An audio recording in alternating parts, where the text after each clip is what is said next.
Awan mendung mulai pergi dari industri properti tanah air. COVID-19 yang mulai terkendali, suntikan stimulus yang tiada henti hingga geliat ekonomi yang mulai berdetak lagi membuat industri hunian ini bisa kembali bangkit. Lalu siapkah industri properti di tanah air berlari kencang di tahun macan ini? Halo, selamat pagi. Saya Syarifah Rahma.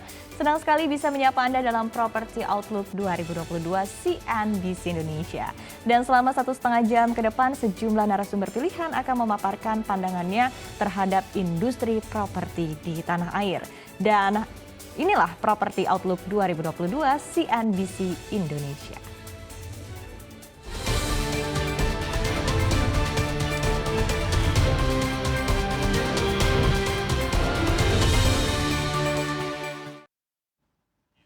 Harga properti residensial di Indonesia masih dalam fase peningkatan hingga akhir 2021 lalu.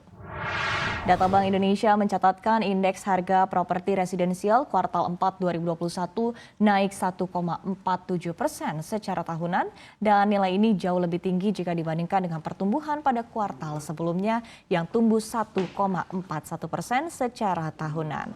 Hasil survei mengindikasikan adanya perbaikan kontraksi penjualan properti residensial di pasar primer pada kuartal keempat di tahun lalu. Namun sayang, dari sisi penjualan, hasil survei mengindikasikan masih terkontraksi 11,6% secara year on year pada kuartal keempat 2021. Dalam survei, Bank Indonesia menyebutkan faktor yang menyebabkan penjualan properti tumbuh terbatas diantaranya suku bunga KPR dan proporsi uang muka yang tinggi dalam pengajuan KPR.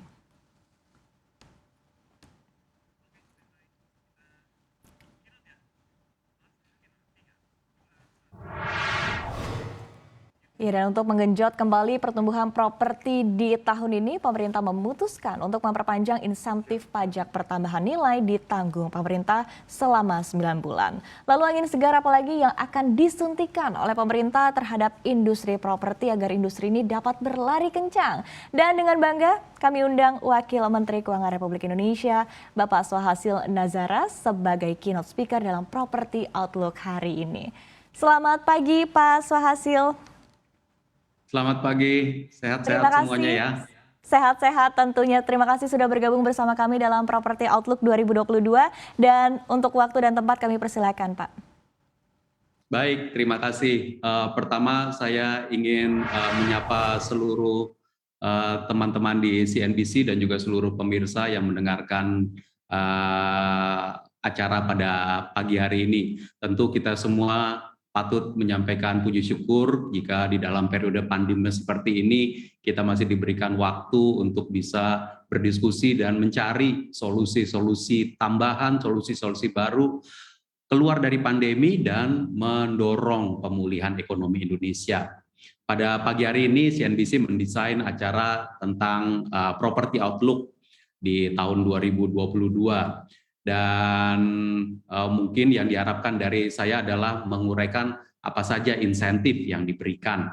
Namun sebelum saya menguraikan insentif dan juga nanti teman-teman yang lain pembicara juga akan bisa menguraikan cara pandang pemerintah pertama mengenai sektor konstruksi dan juga real estate. Kita memahami sektor konstruksi dan real estate ini adalah sektor yang memiliki dampak angka pengganda atau multiplier yang paling tinggi.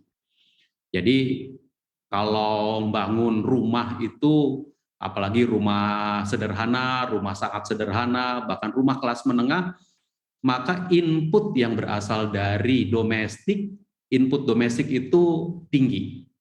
Jadi beli pasir, beli batu bata, beli perlengkapan-perlengkapan, itu banyak sekali yang diproduksi secara domestik. Karena itu kita sebut angka penggandanya tinggi karena nanti akan menciptakan permintaan-permintaan terhadap input produksi yang berasal dari dalam negeri. Ini bagus. Nah, di dalam konteks seperti itu, ketika kita memasuki pandemi, sayangnya, maka salah satu hal yang langsung terasa adalah bahwa orang langsung berada dalam situasi pembatasan kegiatan ekonomi, pembatasan sosial, pembatasan mobilitas, dan kemudian orang berpikir mengenai, wah kalau begitu maka yang namanya kegiatan ekonomi akan turun, maka biasanya orang mengurangi pembelian-pembelian aset yang sifatnya jangka panjang karena ketidakpastian jangka pendek.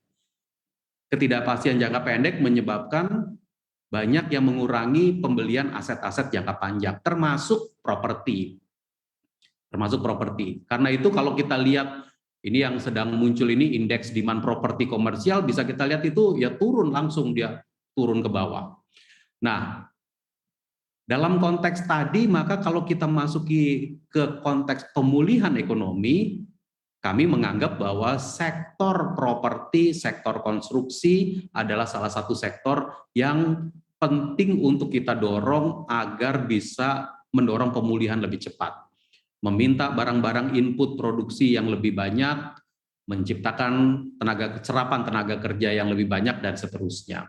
Nah, karena itu di dalam pembicaraan di tahun 2020-2021 beberapa hal dipikirkan untuk diberikan insentif. Namun sebelum saya memasuki kepada insentif yang didesain 2021 dan akan kita lanjutkan ke 2022, saya ingin menguraikan juga sedikit mengenai bahwa yang namanya insentif untuk sektor properti, termasuk insentif pajak untuk sektor properti, untuk sektor konstruksi, itu tidak saja diberikan pada saat pandemi, namun juga diberikan bahkan sebelum pandemi.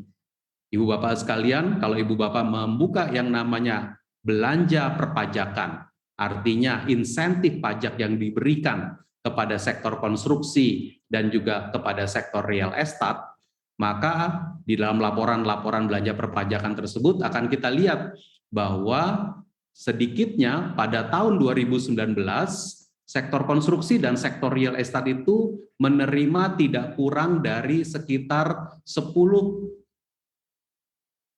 triliun rupiah pajak yang tidak jadi dibayarkan kepada negara. Artinya bentuknya apa? Bentuknya adalah karena ada PPN yang dibebaskan, ada PPh yang dikurangi, khususnya untuk pembangunan konstruksi real estate, rumah sederhana, rumah sangat sederhana, dan rumah susun sederhana. Jadi untuk kelompok masyarakat yang kecil sudah diberikan. Tahun 2016 itu saya catat nilainya tidak kurang dari sekitar 3,5 triliun, dan naik terus sampai dengan 2019 menjadi setidaknya sekitar 10 triliun. Ini sekitar, kalau angka saya ini kalau saya jumlahkan mungkin sekitar 10,3 triliun. Namun pada tahun 2020 karena kita memasuki periode pandemi, maka angkanya memang turun menjadi hanya sekitar kembali ke 3,5 triliun. Artinya masih ada pemanfaatan insentif pajak yang digunakan, namun berkurang jauh karena pasti pembangunannya berkurang dan pembeliannya juga berkurang. Pembelian rumah susun sederhana, dan seterusnya juga berkurang. Nah, ketika kita memasuki pandemi tahun 2020, kita menyadari bahwa salah satu cara pemulihan adalah dengan mendorong sektor konstruksi, maka pada tahun 2020 kita memberikan insentif tambahan. Insentif tambahannya itu yang berupa selain apa yang sudah diberikan selama ini, yang tadi saya uraikan bahkan dari tahun 2016 sampai 2019 meningkat terus, maka diberikan tambahan berupa PPN yang ditanggung pemerintah untuk penyerahan rumah tapak dan satuan rumah susun. Ini tambahan dari apa yang sudah ada. Pada tahun 2022 ini kita melihat, kalau kita lihat ini diberikan selama 9 bulan sampai dengan bulan September nanti, yaitu insentif PPN DTP 50% diskon atas penjualan rumah yang nilainya, yang harga rumahnya paling tinggi 2 miliar, dan diskon 25% atas penjualan rumah dengan harga antara 2 sampai 5 miliar. Apa artinya ini? Ya, ini adalah tambahan dari apa yang selama ini sudah ada, dan kita berharap bahwa penjualan rumah, pembangunan rumah akan meningkat di tahun 2022 ini. Dan kalau dia meningkat, maka multiplier effect-nya seperti yang saya sampaikan tadi juga akan tercipta di perekonomian nasional kita. Ini merupakan cara kita dan nanti kita berharap bahwa bukan saja pembangunan rumahnya yang meningkat, namun juga dia berimbas kepada pembiayaan perbankan yang meningkat. Kalau masuk ke pembiayaan perbankan seperti apa bacaan kita mengenai pembiayaan perbankan selama beberapa waktu terakhir? Kami melihat data di tahun 2021, kalau kita lihat tahun 2021, pertumbuhan ekonomi kita sudah dengarkan dari BPS, bahwa keseluruhan tahun 2021 kita mendapatkan pertumbuhan ekonomi 3,69%. Ini sejalan dengan estimasi-estimasi kita dan artinya kita sudah melewati periode yang sangat parah di tahun 2020 ketika pertumbuhan ekonomi kita bahkan mencapai kontraksi atau minus 2%. Tahun 2021 pertumbuhan ekonominya sudah positif di area 3,69%. Tahun 2022 ini kita harapkan nanti dia bisa sekitar 5,2%. Bapak sekalian, bukan hanya pertumbuhan ekonomi yang kita perhatikan, kita juga memperhatikan tumbuhnya dana perbankan di tahun 2021 yang tumbuh bahkan beberapa bulan itu sudah menunjukkan tumbuhnya double digit. Dan setelah itu di akhir tahun 2021 kemarin, sekitar bulan Desember, kita juga melihat data pertumbuhan kredit. Data pertumbuhan kredit di akhir tahun 2021 itu di sekitar 5,2%. Nah, berarti kita nanti akan kombinasikan ini. Kita berharap kombinasi ini akan baik karena dari sektor propertinya menerima insentif pajak, dan perbankannya bisa meningkatkan kredit perbankan untuk sektor real, terutama termasuk sektor konstruksi, sektor properti. Inilah yang akan menjadi basis dari pemulihan ekonomi kita. Pemulihan ekonomi kita yang didorong oleh salah satunya sektor properti, membangun rumah, pemerintahnya memberikan tambahan insentif pajak seperti yang tadi telah saya sampaikan, lalu kemudian perbankannya memberikan pembiayaan karena melihat bahwa demand untuk sektor properti sudah mulai muncul.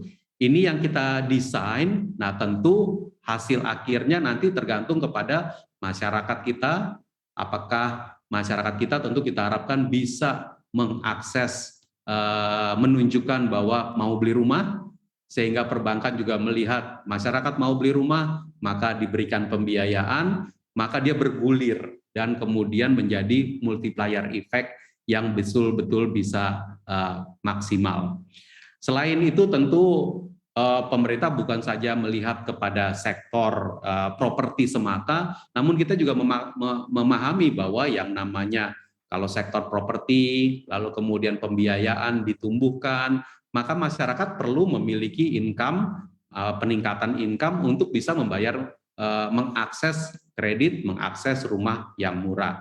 Karena itu berbagai macam insentif di sektor properti ini kita letakkan di dalam konteks pemulihan ekonomi yang besar, di mana pemerintah tetap memberikan perlindungan sosial, pemerintah tetap memberikan APBN untuk kegiatan padat karya, pemerintah tetap memberikan tambahan subsidi bagi pemegang kredit usaha rakyat, dan seterusnya.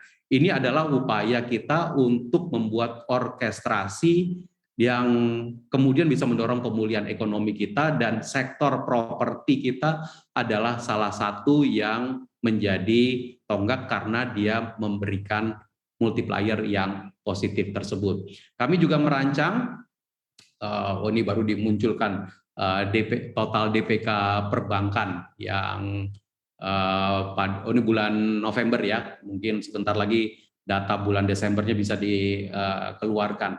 Coba lihat itu, kalau bulan November 2020 DPK-nya 6.400 triliun, lalu pada November 2021 DPK-nya 7.000 triliun.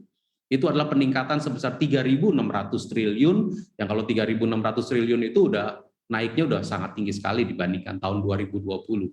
Jadi dana perbankan ada, Sekarang keyakinan bahwa sektor ini akan bergulir dan dana perbankan ini menjadi kredit bagi sektor real, salah satunya sektor properti dan real estate, ini yang kita harapkan.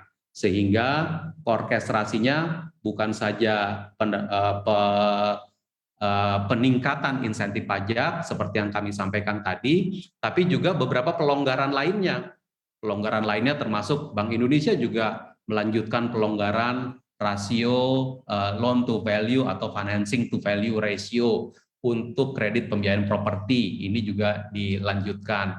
Lalu juga ada beberapa pelonggaran pencatatan aset tertimbang menurut risiko. OJK juga memberikan beberapa tambahan insentif untuk uang mengenai uang muka pembiayaan, lalu kemudian juga tarif premi asuransi, dan seterusnya. Dan yang ingin saya sampaikan adalah bahwa di dalam konteks Komite Stabilitas Sistem Keuangan, Kementerian Keuangan, BI, OJK, dan LPS terus menjalin sinergi kebijakan untuk membentuk pemulihan ekonomi yang baik. Ketika kita melihat mengenai sektor properti, kita mendiskusikan bagaimana kontribusi, bagaimana apa yang bisa dilakukan oleh Kementerian Keuangan, apa yang bisa dilakukan oleh BI, OJK, dan tentu LPS sebagai lembaga resolusi mungkin agak di belakangan, tapi Kemenq, BI, dan OJK mendiskusikan terus bagaimana sesuai kewenangan masing-masing mendorong, memberikan keyakinan kepada sektor keuangan untuk menyalurkan kredit pembiayaan, mendukung likuiditas industri perbankan, menjaga kinerja perbankan, dan juga mendorong demand termasuk untuk properti dan konstruksi. Saya rasa demikian beberapa hal yang bisa saya sampaikan sebagai untuk acara Property Outlook tahun 2022 ini. Bersama-sama kita upayakan pemulihan ekonomi melalui berbagai macam sektor, melalui berbagai macam sinergi kebijakan. Terima kasih. Wassalamualaikum warahmatullahi wabarakatuh. Waalaikumsalam warahmatullahi wabarakatuh. Terima kasih pemaparannya sangat komprehensif dari Wakil Menteri Keuangan Republik Indonesia, Bapak Swahasil Nazara. Dan tadi sudah diingatkan kembali ya Pak ya, sejumlah pengorbanan yang sudah dilakukan oleh pemerintah, sejumlah insentif dan juga relaksasi yang sudah diberikan untuk menggenjot sektor properti, dan harapannya agar sektor ini juga bisa terus memberikan multiplier effect yang tinggi bagi perekonomian tanah air. Terima kasih sekali lagi Pak Swahasil telah bergabung bersama kami dan telah memberikan keynote speech-nya untuk acara hari ini. Sukses dan sehat selalu untuk Anda Pak, dan semoga informasi tadi dapat memberikan insight yang positif sekaligus melecut pertumbuhan industri properti di tanah air. Dan berikutnya, usai jeda, meskipun pandemi, namun laba bersih dari Bank Tabungan Negara pada tahun 2021 mampu melesat 48% di tahun 2021. Lalu seperti apa strategi dari Bank Tabungan Negara atau BTN untuk kembali menggenjot pendapatan di tahun macan ini sekaligus mendorong pertumbuhan industri properti di tanah air? Kita akan simak pemaparannya bersama dengan Direktur Utama dari PT Bank Tabungan Negara Persero Tbk, Bapak Haru Kusma Harjo. Tetaplah bersama kami di Property Outlook CNBC Indonesia.